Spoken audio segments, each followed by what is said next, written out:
Kuasa hukum terdakwa obstruction of justice Baikuni Wibowo, Junaedi Saibi ajukan eksepsi atas surat dakwaan Jaksa Penuntut Umum, Rabu, tanggal 26 Oktober tahun 2022.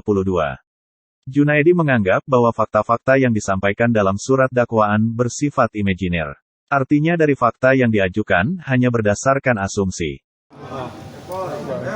Pak, izin penegasan Pak, tadi kan disebutkan bahwa dalam salah satu eksepsinya dikarenakan sedang mengajukan gugatan ke PT UN. Nah, gugatan ke PT UN ini terkait PTDH dari Mabes Polri kah atau terkait itu bukan gugatan, jadi itu adalah permohonan untuk pemeriksaan apakah memang perbuatan yang dilakukan itu merupakan perbuatan melawan hukum. Jadi itu adalah dalam rangka sebenarnya kami ingin menguji ya hasil dari pemeriksaan HKEP yang disebut dalam Undang-Undang Pemerintah sebagai aparatur pengawas internal pemerintah. Sehingga atas dasar itu kami menguji apakah memang keputusan APIF itu yang dalam hal ini oleh KPRP itu sudah sesuai atau tidak. Apakah memang perbuatan yang dilakukan oleh Baikuni itu memang telah sesuai dengan administrasi pemerintah, dan kami berargumentasi bahwa berbagai tindakan yang dilakukan oleh Baikuni itu sudah sesuai dengan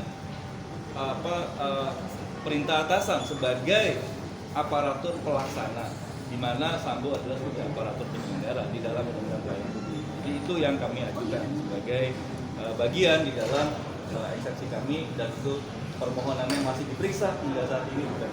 Oh, berarti lebih ke arah bahwa itu perintah atasan dan bawahan ya, bukan terkait PTDH yang sempat diputuskan oleh tim KKP. Kami ingin menguji sebenarnya tentang perbuatan-perbuatan tadi itu memang sudah sesuai secara administrasi pemerintahan.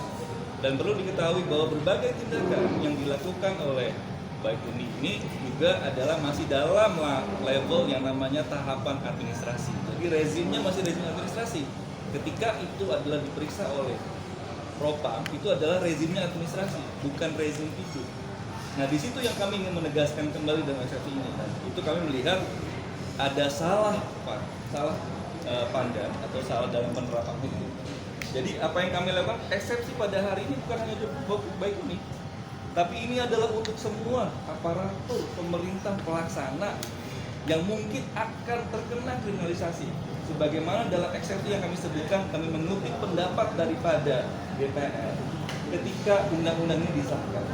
Jadi ini bukan hanya untuk Baikuni, tapi untuk semua ASN, mungkin anggota Polri, ASN, dan jaksa, dan semuanya itu yang melakukan sebagai aparatur pelaksana. Dia tidak bisa dikenakan suatu kesalahan karena dia melaksanakan perintah oleh aparatur pemerintah negara. Jadi ini bukan untuk Baikuni, itu untuk yang lain. Jadi untuk semuanya juga. Jadi kita bisa belajar dari kasus ini sebenarnya bahwa jangan ada lagi yang di bawah, ya, bawahan lalu dikorban.